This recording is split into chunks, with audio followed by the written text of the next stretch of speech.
everyone, welcome back to our channel. Today in this quick video I will be showing you guys how to add a picture after posting on Instagram.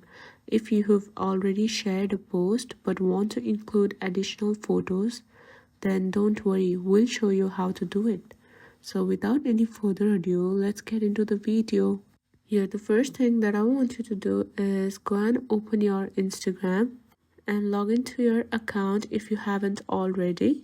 Now go to your profile and select the post where you want to add a picture. There on the top right, you will see an option of three dotted like icon. Tap on it.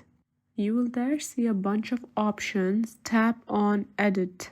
So here, as you can see, tapping on edit will only allow you to edit your caption or add location, but there's no any option to add photo on your post.